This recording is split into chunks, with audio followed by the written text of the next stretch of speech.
एक उस्ताद अदालत के कठघरे में। इल्म के बारे में इंसान हमेशा सरगर्दा रहा है। अशफाक साहब लिखते हैं, जिस ज़माने में मैं रोम में लेक्चरर था, रोम यूनिवर्सिटी में, और मैं सबसे यंगेस्ट प्रोफेसर था। यूनिवर्सिटियों में छुट्टियां थीं। मैं अपनी गाड़ी चलाता हुआ जा रहा था। अब देखिए, इंसान के साथ एक देसी मिजाज चलता है। आदमी कहीं भी चला जाए। तो मैं गाड़ी चला रहा था, मैंने देखा कि गोल दायरा है, इसके ऊपर से मैं चक्कर काट के आऊँगा, फिर मैं अपने घर की तरफ मुड़ूंगा। तो ये बड़ी बेहुदा बात है। बीच में से चलते हैं, इस वक्त कौन देखता है, दोपहर का वक्त है। तो मैं बीच में से गुजरा। वहाँ एक सिपाही खड़ा था, उसने मुझे देखा और उसने परवाह नहीं की, जाने दिया कि ये जा रहा है, यह नौजवान तो कोई बात नहीं।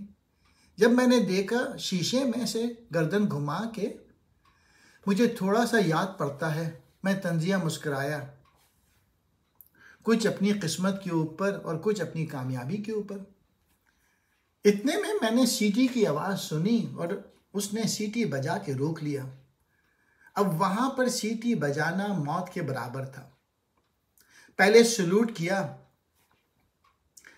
विलायत में रवाज है कि जब भी आपका चालान करते हैं, आपको पकड़ना होता है, तो सबसे पहले आकर सलूट मारते हैं। शीशा मैंने नीचे किया तो मुझे कहने लगा कि आपका लाइसेंस है। तो मैंने उससे कहा, मैं ज़बान नहीं जानता। उसने बगैर मुझसे पूछे कॉपी निकाली और चालान कर दिया, और चालान भी बड़ा सख्त, 12 आने जुर्माना। मैंने ले ली पर्ची। मैंने कहा, मैं इसको लेके क्या करूं? उसने कहा, अपने किसी भी करीबी डाकखाने में मनी ऑर्डर की खिड़की पे जमा करा दें। मैं चालान जमा कराना भूल गया। तब मुझे कोर्ट से एक समन आया कि फला तारीख को अदालत में पेश हो जाए, कि आपने हुक्म तोड़ा है, कानून तोड़ा है, इसके बारे में आपसे पूरा इंसाफ किया जाएगा। मैं कोर्ट रूम चला गया। फिर उन्होंने पूछा, आप कौन हैं और आपका पेशा क्या है? मैंने कहा, मैं एक टीचर हूँ, प्रोफेसर हूँ रोम यूनिवर्सिटी में। तो वो जज साहब कुर्सी को साइड पर करके खड़ा हो गया और उसने ऐलान किया, टीचर इन द कोर्ट। और वो सारे उठकर खड़े हो गए, मुंशी, थानेदार, अमलदार जितने भी थे। और उसने हुक्म दिया कि chair should be brought for the teacher, a teacher has come to the court. वो कुर्सी ले आए। हुक्म हुआ कि तू टीचर है, खड़ा नहीं रह सकता। तो फिर उसने एक चीज़ पढ़नी शुरू की। जज ने कहा, ए मौज़िज़ उस्ताद, ए दुनिया को इल्म अता करने वाले उस्ताद, ए मोहतरम तरीन इंसान, आपने ही हमको अदालत का और अदल का हुक्म दिया है, और आप ही ने हमको ये इल्म पढ़ाया है, और आप ही की बदौलत हम इस जगह पर बैठे हैं, इसलिए आपके फरमान के मुताबिक मजबूर हैं। तो उन्होंने कहा, हम निहायत शर्मिंदगी के साथ और निहायत दुख के साथ आपको डबल जुर्माना करते हैं, 1.5 रुपया हो गया है। अब जब मैं उठ के उस कुर्सी में से, उस कटहरे में से निकलकर शर्मिंदा बाहर निकलने की कोशिश कर रहा था, वो जो जज, उसका अमला था, वो सारे मेरे पीछे पीछे जा रहे थे। A teacher in the court, कि हम एहतराम के साथ आपको रुखसत करते हैं। उस्ताद, टीचर रोम में माली तौर पे इतने बड़े नहीं हैं, लेकिन इज्जत के एतबार से बहुत बड़े हैं। रुतबा उनका बहुत ज़्यादा है। साहिबाने इल्म, जिन बातों का मैं अक्सर जिक्र किया करता हूँ, उनकी बात करने का अंदाज और बात को समेटने का, पेश करने का जो रवैया था, आम लोगों से बेहद मुख्तलिफ था। मसलन कहा करते थे, जो खैर को कबूल नहीं करेगा, खैर उसके गले में पड़ जाएगा। कहते थे, नमाज की क़ज़ा है, खिदमत की क़ज़ा नहीं। भेजने वाले ने इंसान को किसी काम के लिए, किसी अमल के लिए भेजा है, सिर्फ पढ़ने पढ़ाने के लिए नहीं। जो लोग पढ़ने पढ़ाने को अमल समझते हैं वो अमल के लिए दिया गया वक्त ज़ाया करते हैं। लेकिन हम लोग सिर्फ अहले कलम को या हर्फ शिनास को ही साहिबान इल्म समझते हैं। घर पहुंचा तो मैंने अपनी बीवी बानो कुत्सिया से बात की। उन्होंने कहा, लाहौल वला कुव्वत, ये आप कैसी बात करते हैं? साहिबान इल्म तो हम हैं, क्योंकि हम लिखते हैं, हम राइटर, हम अदीब हैं। आप कहते हैं कि एक बढ़ई जो है वो भी ऐसा है, तो वहाँ हमारे एक प्रिंसिपल साहब बैठे थे जो कि अब भी एक बहुत बड़े कॉलेज के प्रिंसिपल हैं। अशफाक, ये बिल्कुल ज़ियादती की बात है। उन्होंने कहा, हम उनको कैसे साहिबान इल्म कहें? मैंने कहा, आपका क्या शोबा है? उन्होंने कहा, केमिस्ट्री। वो केमिस्ट्री के प्रोफेसर थे। मैंने कहा, देखिए प्रोफेसर साहब, अगर केमिस्ट्री के शोबे के और आपकी लेबॉरेटरी के दरवाजे ख़राब हो जाएं और आप उन्हें तब्दील करना चाहें तो आप किसको बुलाएंगे? तो उन्होंने कहा, बढ़ई को बुलाएंगे। वो एक पूरा इल्म है ना उसका। अशफाक साहब, आप खुदा का खौफ करें। आप ये कह रहे हैं कि एक मामार, एक मिस्त्री, चुनाई का काम करने वाला साहिब इल्म है। मैंने कहा, जनाब, मैं इनको साहिब इल्म नहीं कहता, मैं उनको आपके और अपने बराबर समझता हूँ। वो इतनी तालीम के मालिक हैं जितने हम हैं। कहने लगे, खुदा का खौफ करें। बड़े परेशान हुए। कहने लगे, आप ये किस तरह कह सकते हैं? मैंने कहा, वो पीएचडी का हक रखते हैं, तो उन लोगों को जो हमारे मुल्क की रीढ़ की हड्डी हैं और जो साहिबान इल्म हैं, साहिबान कलम नहीं हैं, अब हम ये चाहेंगे इन साहिबान इल्म को, जिनमें अमली तौर पर इल्म मौजूद है, उनको कोई ऐसी सूरत पैदा करें कि उनके पास जो तहरीरी और हर्फ शिनासी का इल्म है वो अब भी पहुँच जाए। पहुँच इसलिए नहीं रहा है कि उनको हम नहीं मानते। उन लोगों को सेल्फ रिस्पेक्ट का, जो कि उनका हक है, जो उनकी तौकीर है, वो उनको लौटा देनी चाहिए। अशफाक अहमद ज़ाविया, बाबा की तारीफ। बाबा वो शख्स होता है जो दूसरे इंसान को आसानी अता करे, ये उसकी तारीफ है। आपके जहन में यह आता होगा कि बाबा एक भारी फ़कीर है, उसने सब्ज़ रंग का कुर्ता पहना हुआ है।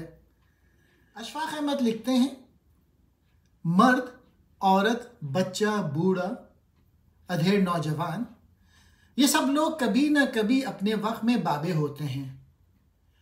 लहमाती तौर पर एक दफ़ा कुछ आसानी अता करने का काम किया और कुछ मुस्तक़िलन इख्तियार कर लेते हैं इस शेवे को, और हम उनका बड़ा एहतराम करते हैं। मेरी ज़िंदगी में बाबे आए हैं और मैं हैरान होता हूँ कि ये लोगों को आसानी अता करने का फ़न किस खूबी से, किस सलीक़े से जानते हैं। मेरी ये हसरत ही रही कि मैं इस उम्र को पहुँच गया, मैं अपनी तरफ से किसी को ना आसानी अता कर सका, ना दे सका, और मुझे डर लगता है कि ना ही आइंदा कभी इसकी तवक्को है। जब हम 3rd ईयर में थे तो करपाल सिंह हमारा साथी था। हम उसको करपाला सिंह कहते थे। बेचारा ऐसा ही आदमी था जैसे एक पंजाबी फोक गाने वाला सिख होता है। लाल रंग का लिबास पहन के बहुत टेढ़ा होके गाया करता। एक रोज़ हम लाहौर के बाज़ार अनारकली में जा रहे थे तो स्टेशनरी की दुकान के आगे फ़कीर था। उसने कहा, बाबा अल्लाह के नाम पे कुछ दे दो। तो मैंने कोई तवज्जो नहीं दी। फिर उसने करपाल सिंह को मुखातिब करके कहा, ऐ बाबा साईं कुछ दे। तो कहने लगा कि भाजी इस वक्त कुछ है नहीं, और उसके पास वाकई नहीं था। तो फ़कीर ने बजाय इससे कुछ लेने के भाग के उसको अपने बाजू में ले लिया। कहने लगा, सारी दुनिया के ख़जाने मुझको दे दिए, सब कुछ तूने लुटा दिया, तेरे पास सब कुछ है, तूने मुझे भाजी कह दिया। मैं तरसा हुआ था इस लफ्ज़ से। मुझे आज तक किसी ने भाजी नहीं कहा। अब इसके बाद किसी चीज़ की ज़रूरत बाकी नहीं रही। तो मैसेज यही है कि लोगों को इज्जत से नाम पुकारो, लोगों की इज्जत करो। उन दिनों हम सारे हॉस्टल के लड़के चोरी छुपे सिनेमा देखने जाते थे। तो लाहौर भाटी के बाहर एक थिएटर था और उसमें फिल्में लगती थी।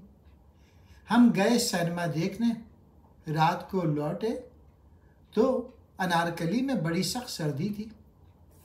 इतने में एक दर्दनाक आवाज़ आई, एक बुढ़िया की। वो रो रही थी और बार बार कहे जा रही थी, अरे मेरी बहू, तुझे भगवान समेटे, तू मर जाए, मुझे यहाँ डाल गई।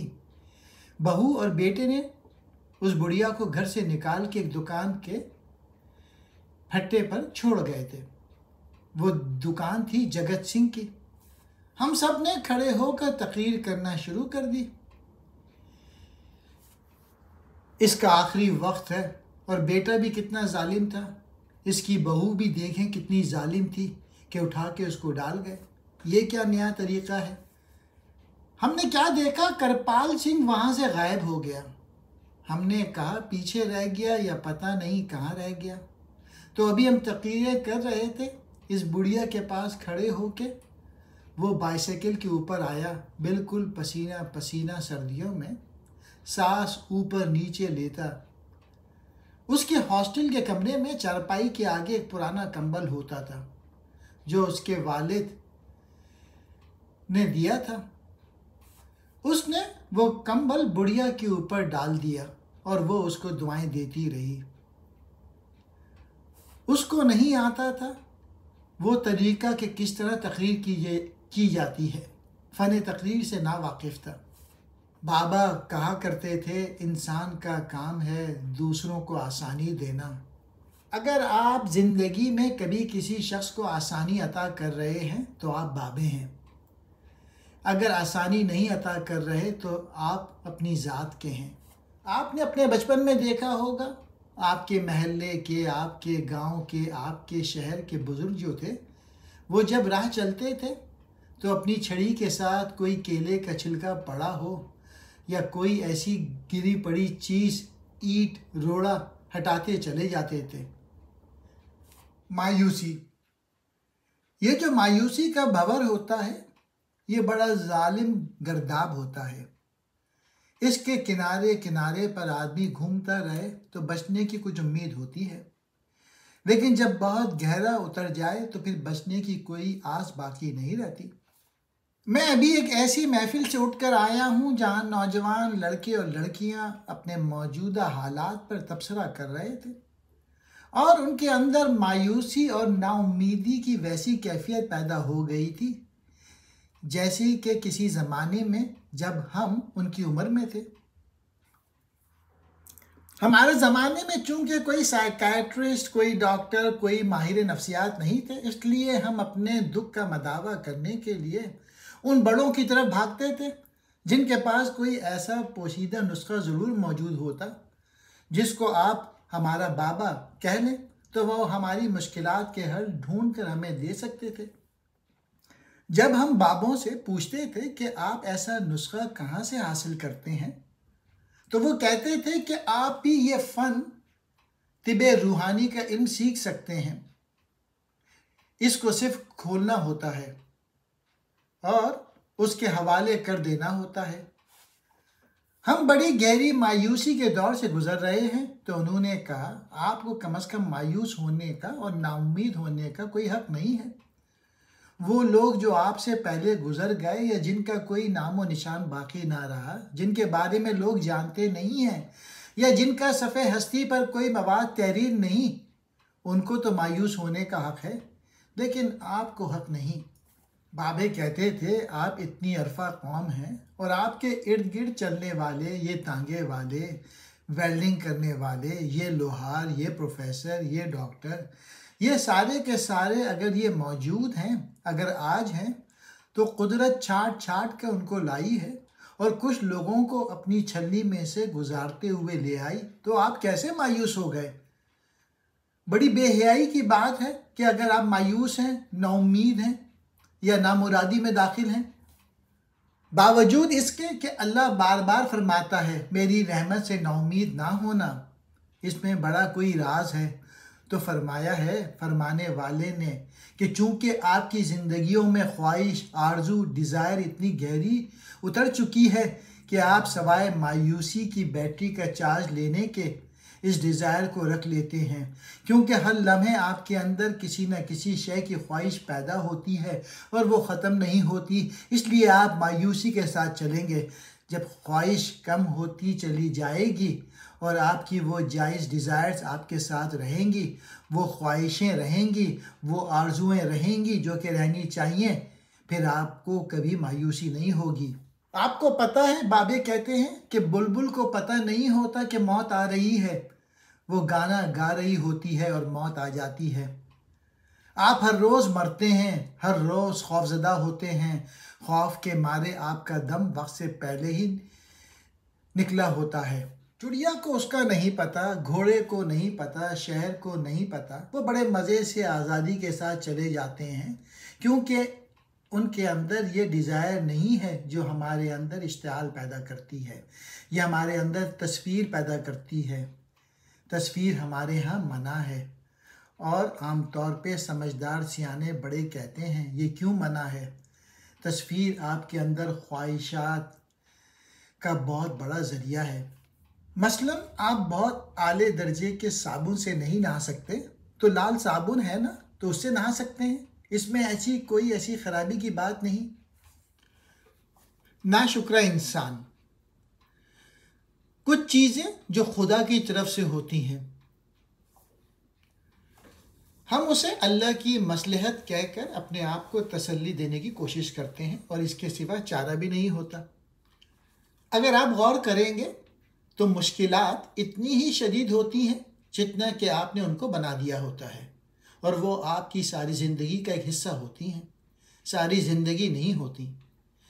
बंदा ये समझता है कि ये सारी की सारी मेरी ज़िंदगी है और वो बर्बाद हो गई, तबाह हो गई।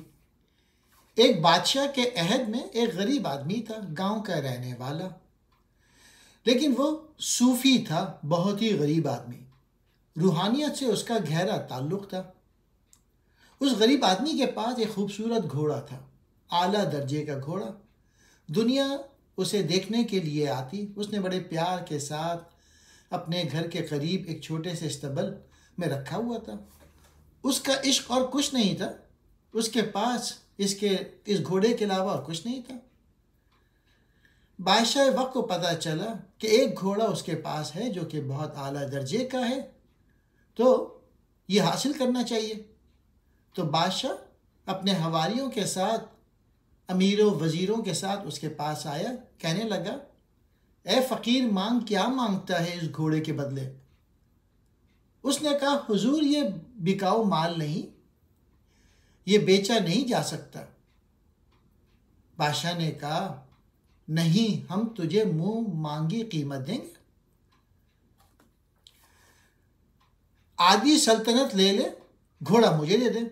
उसने कहा, जनाब आली, मैंने बताया कि इसका मोल कोई नहीं, अगर ये बिकने वाली चीज़ होती तो मैं दे देता, लेकिन ये बिकने वाली चीज़ नहीं है। तो बादशाह ने कहा, अच्छा, तेरी मर्जी।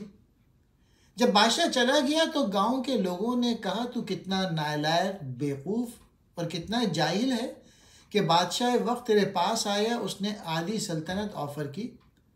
अगर जालिम तुझे मिल जाती तो हम भी मज़े करते, सारे गांव के मज़े होते, तू हमारा बादशाह होता। कितनी बड़ी खुशनसीबी को घर आए धक्का दे दिया, बाहर फेंक दिया। तो उसने कहा, वो बादशाह अजीब व गरीब आदमी था कि मेरा घोड़ा है, उसने इसका मोल लगाया, मैंने नहीं दिया।